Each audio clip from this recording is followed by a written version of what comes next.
श्री शिवाय नमस्तुभ्यम। हर हर महादेव भक्तों, आज हम श्रीमद् भगवद गीता जी का 12वां अध्याय और 13वां अध्याय श्रवण करेंगे। इस अध्याय में भक्ति का महत्व बताया गया है। भगवान कहते हैं कि सच्चा भक्त ही उन्हें सबसे प्रिय है। और 13वें अध्याय में शरीर यानी क्षेत्र और आत्मा यानी क्षेत्रज्ञ का रहस्य बताया गया है, जिससे मनुष्य अपनी सच्ची पहचान समझ सकता है। जय श्री गणेश। अर्जुन ने पूछा, जो आपकी सेवा में सदैव तत्पर रहते हैं या जो अव्यक्त निर्विशेष ब्रह्म की पूजा करते हैं, इन दोनों में से किसे अधिक पूर्ण माना जाए? श्री भगवान ने कहा, जो लोग अपने मन को मेरे साकार रूप में एकाग्र करते हैं और अत्यंत श्रद्धा पूर्वक मेरी पूजा करने में सदैव लगे रहते हैं, वे मेरे द्वारा परम सिद्ध माने जाते हैं। लेकिन जो लोग अपनी इंद्रियों को वश में करके तथा सबों के प्रति समभाव रखकर परम सत्य की निराकार कल्पना के अंतर्गत उस अव्यक्त की पूरी तरह से पूजा करते हैं, जो इंद्रियों की अनुभूति के परे है, सर्वव्यापी है, अकल्पनीय है, अपरिवर्तनीय है, अचल तथा ध्रुव है, वे समस्त लोगों के कल्याण में संलग्न रहकर अंततः मुझे प्राप्त करते हैं। जिन लोगों के मन परमेश्वर के अव्यक्त निराकार स्वरूप के प्रति आसक्त हैं, उसके प्रति प्रगति कर पाना अत्यंत कष्टप्रद है। देहधारियों के लिए उस क्षेत्र में प्रगति कर पाना सदैव दुष्कर होता है। जो अपने सारे कर्मों को मुझ में अर्पित करके तथा अविचलित भाव से मेरी भक्ति करते हुए मेरी पूजा करते हैं और अपने चित्तों को मुझ पर स्थिर करके निरंतर मेरा ध्यान करते हैं, उनके लिए हे पार्थ, मैं जन्म मृत्यु के सागर से शीघ्र उद्धार करने वाला हूँ। मुझ भगवान में अपने चित्त को स्थिर करो और अपनी सारी बुद्धि मुझ में लगाओ। इस प्रकार तुम निसंदेह मुझ में सदैव वास करोगे। हे अर्जुन, हे धनंजय, यदि तुम अपने चित्त को अविचल भाव से मुझ पर स्थिर नहीं कर सकते, तो तुम भक्ति योग के विधि विधानों का पालन करो। इस प्रकार तुम मुझे प्राप्त करने की चाह उत्पन्न करो। यदि तुम भक्ति योग के विधि विधानों का भी अभ्यास नहीं कर सकते, तो मेरे लिए कर्म करने का प्रयत्न करो, क्योंकि मेरे लिए कर्म करने से तुम पूर्ण अवस्था को प्राप्त होंगे। किंतु यदि तुम मेरे इस भावनामृत में कर्म करने में असमर्थ हो, तो तुम अपने कर्म के समस्त फलों को त्याग कर कर्म करने का तथा आत्म स्थित होने का प्रयत्न करो। यदि तुम अभ्यास नहीं कर सकते, तो ज्ञान के अनुशीलन में लग जाओ। लेकिन ज्ञान से श्रेष्ठ ध्यान है और ध्यान से भी श्रेष्ठ है कर्म फलों का परित्याग, क्योंकि ऐसे त्याग से मनुष्य को मनः शांति प्राप्त हो सकती है। जो किसी से द्वेष नहीं करता, लेकिन सभी जीवों का दयालु मित्र है, जो अपने को स्वामी नहीं मानता और मिथ्या अहंकार से मुक्त है, जो सुख दुख में संभाव रहता है, सहिष्णु है, सदैव आत्मसंतुष्ट रहता है, आत्म संयमी है तथा जो निश्चय के साथ मुझ में मन तथा बुद्धि को स्थिर करके भक्ति में लगा रहता है, ऐसा भक्त मुझे अत्यंत प्रिय है। जिससे किसी को कष्ट नहीं पहुंचता तथा जो अन्य किसी के द्वारा विचलित नहीं किया जाता, जो सुख दुख में, भय तथा चिंता में संभाव रहता है, वह मुझे अत्यंत प्रिय है। मेरा ऐसा भक्त जो सामान्य कार्यकलापों पर आश्रित नहीं है, जो शुद्ध है, दक्ष है, चिंता रहित है, समस्त कष्टों से रहित है और किसी फल के लिए प्रयत्नशील नहीं रहता, मुझे अतिशय प्रिय है। जो ना कभी हर्षित होता है, न शोक करता है, जो ना तो पछताता है, ना इच्छा करता है, तथा जो शुभ तथा शुभ दोनों प्रकार की वस्तुओं का परित्याग कर देता है, ऐसा भक्त मुझे अत्यंत प्रिय है। जो मित्रों तथा शत्रुओं के लिए समान है, जो मान तथा अपमान, शीत तथा गर्मी, सुख तथा दुख, यश तथा अपयश में संभाव रखता है, जो दूषित संगति से सदैव मुक्त रहता है, जो सदैव मौन और किसी भी वस्तु से संतुष्ट रहता है, जो किसी प्रकार के घर बार की परवाह नहीं करता, जो ज्ञान में दृढ़ है और जो भक्ति में संलग्न है, ऐसा पुरुष मुझे अत्यंत प्रिय है। जो इस भक्ति भाव के अमर पथ का अनुसरण करते हैं और जो मुझे ही अपना चरम लक्ष्य बनाकर श्रद्धा सहित पूर्ण रूपेण संलग्न रहते हैं, वे भक्त मुझे अत्यधिक प्रिय हैं। 12वां अध्याय संपूर्ण। 13वां अध्याय आरंभ।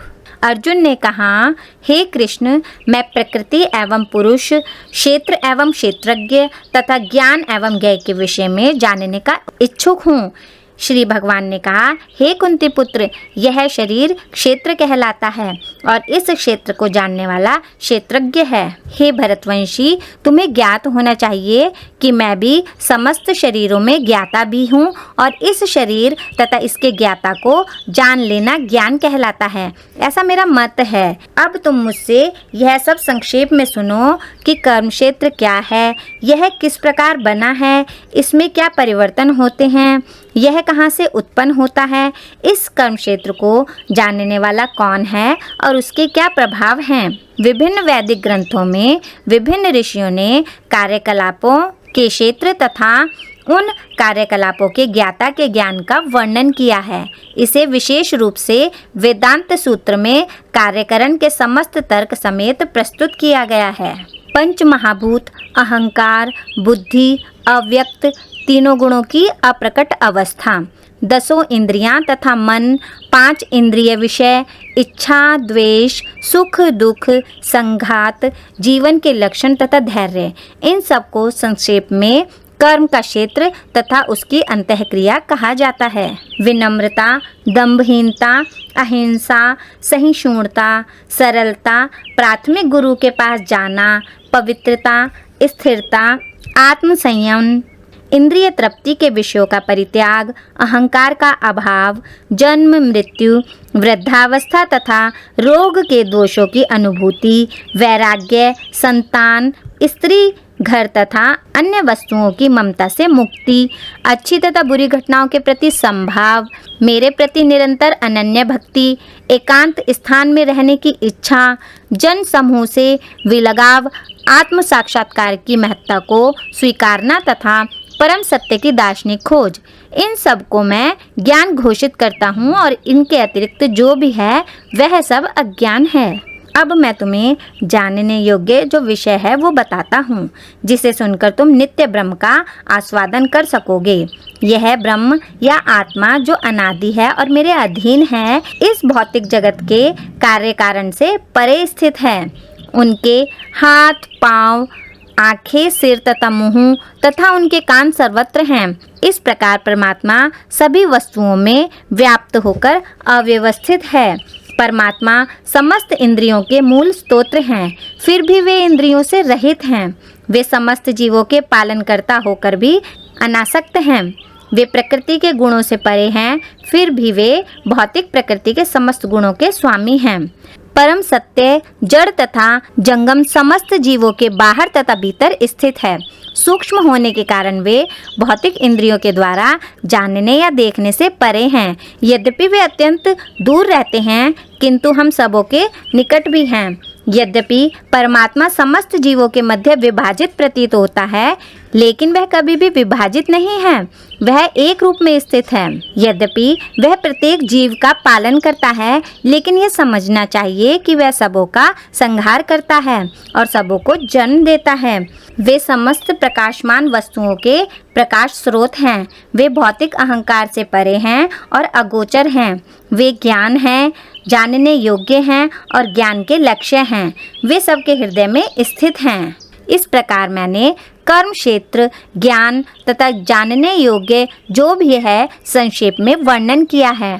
इसे केवल मेरे भक्त ही पूरी तरह समझ सकते हैं और इस तरह मेरे स्वभाव को प्राप्त होते हैं। प्रकृति तथा जीवों को अनादि समझना चाहिए। उनके विकार तथा गुण प्रकृति जन्य हैं। प्रकृति समस्त भौतिक कारणों तथा कार्यों की हेतु कही जाती है और जीव इस संसार में विविध दुख सुख के भोग का कारण कहा जाता है। इस प्रकार जीव प्रकृति के तीनों गुणों का भोग करता हुआ प्रकृति में ही जीवन बिताता है। यह उस प्रकृति के साथ उसकी संगति के कारण है।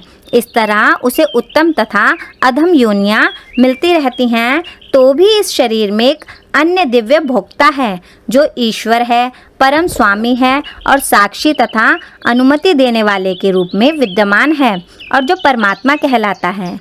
जो व्यक्ति प्रकृति, जीव तथा प्रकृति के गुणों की अंतःक्रिया से संबंधित इस विचारधारा को समझ लेता है, उसे मुक्ति की प्राप्ति सुनिश्चित है। उसकी वर्तमान स्थिति चाहे जैसी भी हो, यहाँ पर उसका पुनर्जन्म नहीं होगा।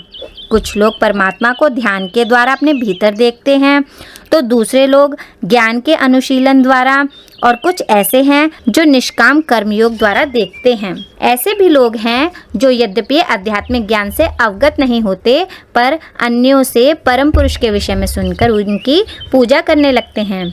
ये लोग भी प्रामाणिक पुरुषों से श्रवण करने की मनोवृत्ति होने के कारण जन्म तथा मृत्यु के पथ को पार कर जाते हैं। हे भरतवंशियों में श्रेष्ठ, यह जान लो कि चर तथा अचर जो भी तुम्हें अस्तित्व में दिख रहा है, वह कर्म क्षेत्र तथा क्षेत्र के ज्ञाता का संयोग मात्र है। जो परमात्मा को समस्त शरीरों में आत्मा के साथ देखता है और जो यह समझता है कि इस शरीर के विनिष्ट होने पर आत्मा तथा परमात्मा का अस्तित्व बना रहता है, वही वास्तव में देखता है।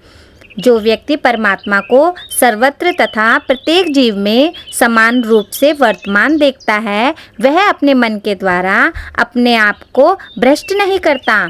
इस प्रकार वह दिव्य गंतव्य को प्राप्त करता है। जो यह देखता है कि सारे कार्य शरीर द्वारा संपन्न किए जाते हैं, जिसकी उत्पत्ति प्रकृति से हुई है, और जो देखता है कि आत्मा कुछ नहीं करता, वही यथार्थ में देखता है। जब विवेकवान व्यक्ति विभिन्न भौतिक शरीरों के कारण विभिन्न स्वरूपों को देखना बंद कर देता है और यह देखता है कि किस प्रकार से जीव सर्वत्र फैले हुए हैं, तो वह ब्रह्म बोध को प्राप्त होता है। शाश्वत दृष्टि संपन्न लोग यह देख सकते हैं कि अविनाशी आत्मा दिव्य, शाश्वत तथा गुणों से अतीत है।